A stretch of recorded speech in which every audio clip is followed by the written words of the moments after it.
Hello, I'm Emily here with The Collector, and I am very pleased today to be joined by Dr. Alejandra Rojas Silva, Curator of European and American Art at the Honolulu Museum of Art in Hawaii. Welcome, Alejandra. Thank you so much for having me, Emily. Thank you. And so today we're going to talk together about the museum's upcoming exhibition, which is titled Mary Cassatt at Work. It explores the American Impressionist's artistic career and her profound influence across 6 decades of art in various media, which is amazing. And before we dive into more details about the exhibition, I want to start by asking you a bit about your curatorial work in general. And so, before you took on your current role as curator of European and American art, you oversaw the museum's collection of works on paper and photography, right? And Yes. so I was very interested to find out that the Honolulu Museum of Art holds a really wide-ranging collection of over 15,000 works on paper. And a little handful of these will be on view during the upcoming Cassatt exhibition. And so, in your experience as a curator, what has overseeing such a large and varied collection of works on paper looked like for you, both on a daily basis and when you're curating a major exhibition like Mary Cassatt at Work?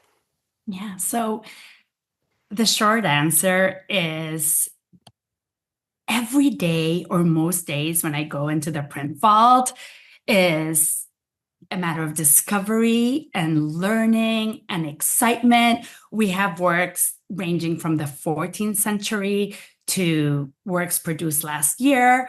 And so, although I'm very familiar with sometimes when I just open a drawer to see what is there, it's just exciting. It's new knowledge.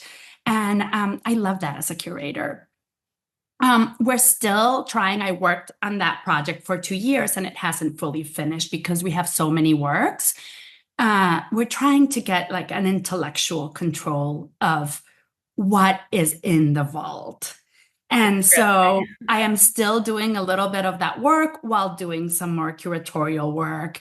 And it's just a matter of kind of understanding new ways to tell stories with this work, to get a sense of what we have and how to really get audience excited about what is there.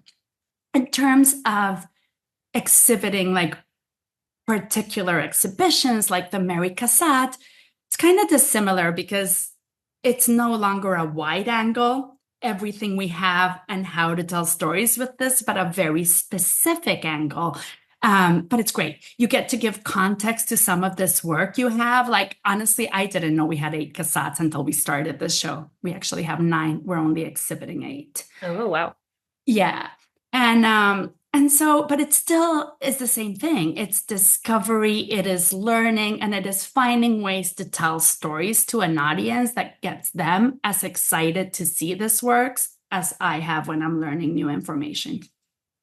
Absolutely. It sounds exciting, and that discovery process being so tactile in those archives, just getting to Yeah. flip through things, Yeah. sounds kind of like a dream come true for an art lover. So, to now switch gears and focus more exclusively on the exhibition, Mary Cassatt at Work is set to open at the Honolulu Museum of Art on June 21st. And to just give a little bit of background on the exhibition, we remember Mary Cassatt as the only American artist to officially associate with the French Impressionists. And she is such a significant and still really widely recognized figure in art history, right? But Mary Cassatt at Work is actually the first North American retrospective dedicated to the artist in 25 years. So I'm curious to know more about how and why this exhibition has come about at this time and in this place. And why do you think that re-examining Cassatt's work on this scale matters right here, right now in Honolulu in 2025? So I really cannot take credit for bringing this retrospective, or even kind of the reframing of it. The hard work was really done by Jennifer Thompson, curator of European painting and sculpture, and Laura Gerber, associate curator of prints and drawings at the Philadelphia Museum of Art. So they've produced this absolutely amazing catalog and this incredible exhibition that has traveled also to San Francisco and is now coming to us. I think they really reframed Cassatt in a way that was new, at least to me. Yes, she's very well known. She is this famous impressionist, but I didn't realize how this kind of idea of Mary Cassatt at work, her defining herself as a professional artist, which are her words, and the amount of time and dedication. Her letters are constantly talking about the actual physical work she had to do. And then rather than just looking at her subjects as, in some ways, leisure, refocusing it as work and taking women's work seriously, both as like women who are working or women, they're like invisible work of women when you are caretaking, when you are in some ways just in public. And so I just really enjoyed looking at that. And once you reframe it that way, you can see even the effort that she takes in showing their hands, showing them thinking, showing women in a very different light than they were shown in before. In terms of bringing it into Honolulu, I think we're going to talk about that a little bit later. But because of Honolulu's collection, we were able to kind of connect that incredible intellectual work that Jennifer and Laurel did and connect it to our collection. Incredible. And I'm really loving everything you're saying about reconsidering the notion of women's work. And that really is so much of why her work was so revolutionary at the time it was made and why it remains resonant with people today, because she considered women's work to be worthy of subjects of fine art, which was considered radical and unusual at the time, and sometimes even now in the world that we live in. And so it's really great that Mary Cassatt at Work really zeroes in on that. And this exhibition promises to present fresh insights into these what are now pretty familiar depictions of women that she made. And among these insights that I found interesting is the subject of class gets covered in your exhibition, which doesn't always come up in conversations about Cassatt. So can you speak a little more to how the exhibition goes about exploring Cassatt's work through the lens of class, and why you think that perspective is really important to add to the conversation? Yeah, so as you said, this idea of showing modern life is something that really is in tune with all the Impressionists. But Mary Cassatt, of course, partly because of the class she comes from, is restricted in where she can go and the subjects she can depict. She can't just go to cafes like all the male Right. Impressionists. So she's showing the life around her, her family, her peers, but also the staff at her house. And so, of course, Mary Cassatt is, a high class lady that comes with a lot of opportunity, but a lot of restrictions. Um, and so within the way she approaches her subject, she really is being able to touch upon various aspects of society at her time. So as much as she shows her family and her peers, a lot of the subjects that she shows, including a lot of the subjects that are considered mother and child, are actually very often paid staff and neighborhood children. They are people who have no relationship to each other. They're just models. And in fact, Mary Cassatt does pay attention to this, even though her gallerist names a lot of these paintings and so gives them names, titles like mother and child. Mary Cassatt is paying attention to her subject's hands that show that she has been working, that her subject might not be a high class lady, but someone who's been working with their hands. And she shows caretaking as something a little bit more complex than only kind of the affection between a mother and child. And so I think that is a really interesting angle. And one, again, that shows us how modern her interests are and how innovative she is with what she's showing. I think that's so fascinating and important to consider, and really unpacking these layers of Mary Cassatt managing to capture the invisible labor hidden within the invisible labor that she's portraying. That's super interesting. And another thing that is striking me as unique about the exhibition is its deep exploration of Cassatt's work as a printmaker, and specifically how she was very directly inspired by Japanese woodblock prints, which many Impressionists were discovering at the time. And the Honolulu Museum of Art happens to boast one of the most significant collections of Japanese prints that exists outside of Japan. So, how does the proximity of and your access to this collection enhance the museum's ability to showcase this angle of Cassatt's career? And did this impact your work as a curator on the exhibition?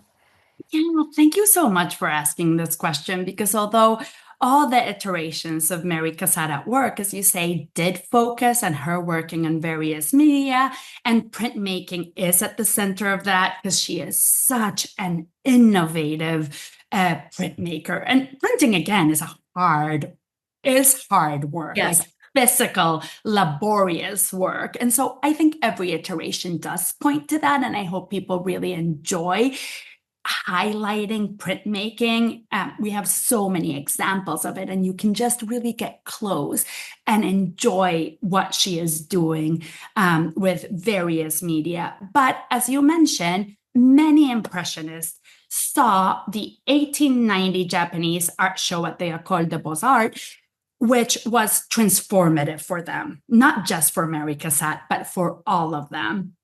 And what's amazing is that Mary Cassatt saw that and invented a whole new way that transformed Western printmakers. She saw the Japanese prints, was so inspired by them that she wanted to, within Western tools, assimilate some of the Mhm. colors, some of the style that they were doing. But of course, those are wood blocks. Now, as you say, we have the third biggest collection of wood blocks outside of Japan or woodblock prints. So I can't claim that I did this alone. Mhm. Stephen Salel, who's the curator of Japanese prints at HoMA, helped me a whole lot. I went, we talked to him, and I was like, okay, how can we integrate these two um, uh, shows, these two sets of prints, but in a way that doesn't show kind of one better than the other, but really as a moment of contact and discovery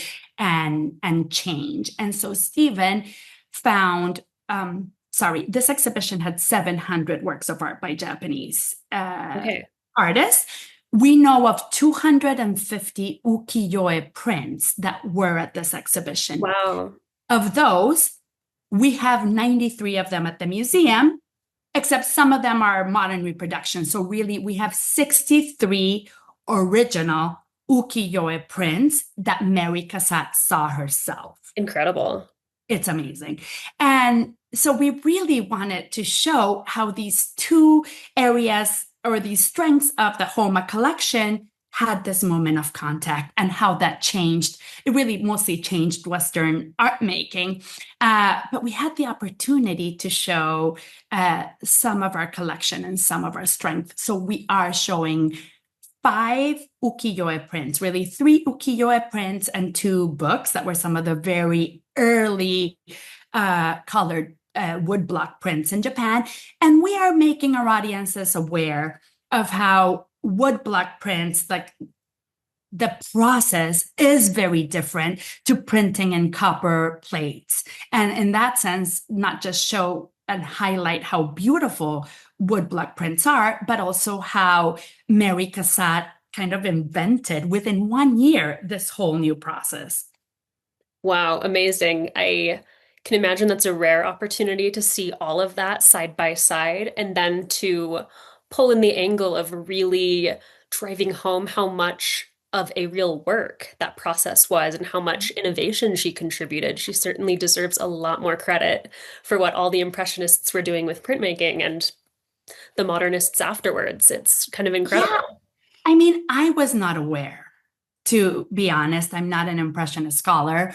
In some ways, in the Honolulu Museum of Art, we have to be generalist. Yeah. And one of the most fascinating parts was to see the impact that Mary Cassatt had in Western printmakers. Of course, I'd seen printmaking in aquatint and color, but I didn't realize that it was really her who kind of came up with the initial ways of being able to reproduce this.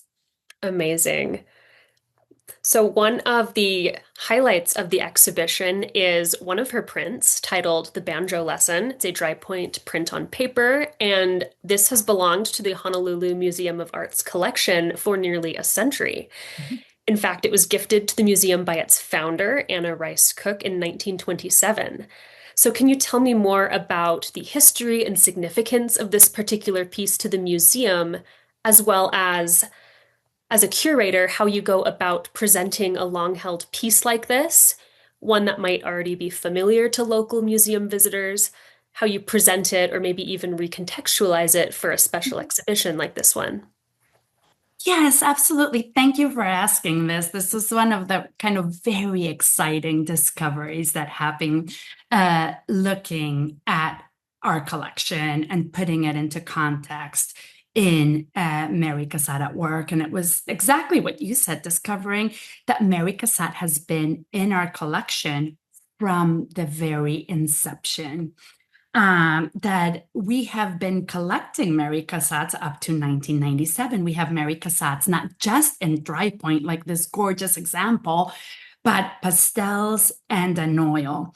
And although the banjo lesson for me has taken kind of this real center, because you can connect it to the history of the of HoMA from the beginning, and so we are showing it in a wall on its own to really allow people to examine it and understand why Anna Rice Cook would have been interested in this print. This is maybe not the most familiar work of Mary Cassatt that we have. Works on paper are tricky because they can't be exposed to light for very long. So although we show them, we have to put them away. However, we have an oil called the Mother's Caress, I think. The Child's Caress, sorry, it makes a huge difference not to say the Mother's Caress, the Child's Caress. Mm-mm. And that is always in our Impressionist section. So people are going to be very familiar with the Child's Caress. Oils can be out the whole time. Right. Um, and yet, because for a museum our size, we have so many treasures, we can't always contextualize this works very, very well. The opportunity by having a retrospective is that all of a sudden this work, this old friend that you're familiar with, gets to be included in a complete context that might be different from where you're used to seeing it. So the way as a curator I chose to do this is you see the whole of the Mary Cassatt exhibition. You're going to see her letters. You're going to see the oils that we're borrowing. You're going to see all of the prints, the Japanese prints, and the very last view on your way out is going to be the oil. Mm. So you get to see something you're familiar with, hopefully in a completely new light. So we're highlighting it. And part of this is what we were talking about earlier, that is class. That work is definitely portraying a member of staff with a child they probably don't have a lot of relationship with. And so the child's kind of, I don't know if it's so much a caress as like they're kind of examining a face the way children do. And she's kind of looking afar, a little bit bored, but moving, kind of guiding the hand away from, her face. And it's such a different context to see that in. So hopefully it'll add layers to this work. Yeah, super fascinating how Yeah, that familiar interaction of a mother and child can take on a whole different feeling and meaning once you have other context. So that's a really interesting curatorial choice. And so, last question about some of these works on paper is of all of them by Mary Cassatt that you've interacted with and learned about while working on the exhibition, do you have a particular favorite? So the honest answer is my favorite changes all the time. Yeah. But that isn't an answer for you. So let me give you an answer of today. One of the great things about being able to do this show is we were able to conserve some of our works. Oh, that's great. It's amazing. So we took this opportunity to conserve some of our works on paper. Some of them are pristine, but some of them, have foxing, have the kind of things that happen to paper with Yeah. time. And we were able to send them to LA, and they're coming back to us in a conserved way. And one of the works I've been really thinking about is one of those works. It's called Lady Sitting. And one of my favorite things about Mary Cassatt are her dry points. Mm. It shows her how good of a draftswoman she was. You have to have such a certain hand to just create one line and have that be kind of defining. And the other part of like Lady Sitting, which I love, and if you want to have a picture of it, I can send one to you Yes, after. please. Yeah, is that in her dry points, but in all of her work and some of the other iterations, not in ours, but there was a section called Finished, Unfinished. Oh. It's beautiful. And so what it is there are sections, often the face and the hands, that are very, very, very well finished. And then towards the edges, it just kind of goes into just Mhm. subtle, or just like a single um brushstroke. But in the oils, it's even more fascinating, because then you see, not the oil, sorry, in the dry points, it's Mhm. even more fascinating. You see this almost impossibly detailed face, hair, the hands. And then as you move to the second half, the second bottom of the print, it's just two lines Mm. defining this woman, two single lines. And so you as an audience are both kind of filling in for what isn't there, but it's also so modern of her to Right. decide there is no need to keep going. That is enough. It happens in Mhm. the banjo lesson as well.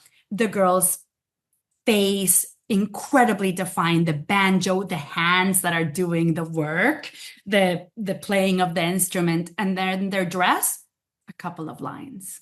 It's that part of it is really tickling me these days. Yeah, fascinating and right, very modern for the time, Mhm. considering like for us, of course, we're accustomed to Yeah, filling in blanks. We're yeah. accustomed to abstractions. But yeah, that was really innovative and obviously inspired many, many other artists after her because we're so familiar with that approach. Yeah. So, thank you so much for your interesting and inspiring insights. I really appreciate it. And to conclude our conversation here, I want to reiterate that Mary Cassatt at Work officially opens at the Honolulu Museum of Art on June 21st, and it is set to run through October 12th of this year. And so, what are you, Alejandra, most excited about for visitors to see and learn at the exhibition? So I think what I'm most excited about is for people to understand or to see the incredible contributions that Cassatt did to modern art, to move beyond this idea that she is um, a woman artist that portrays saccharine images of women and children, and to have her engage with modern life and professional modern life in a way that feels very poignant today. Absolutely. I think art like hers, even over 100 years later, we can write off just culturally as shallow or this is a special interest, but it's actually so deep and profound and still has so many interesting things to tell us as you've described. So, one final question for you. Besides the Cassatt exhibition, are there any other major projects for you and the museum on the horizon that you can tell me about today? So the museum has many, but my major project towards the end of the year is going to be the reinstallation of some of the historical Western galleries. And that is such a huge responsibility and such Yeah. an exciting thing to do.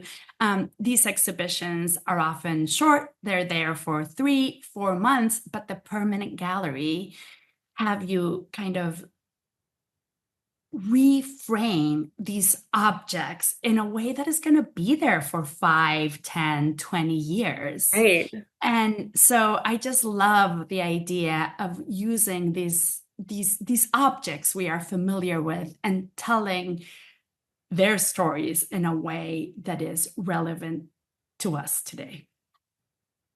That's fantastic. And I wish you the best of luck and all the enjoyment in that process. That's an exciting undertaking. So thank you again.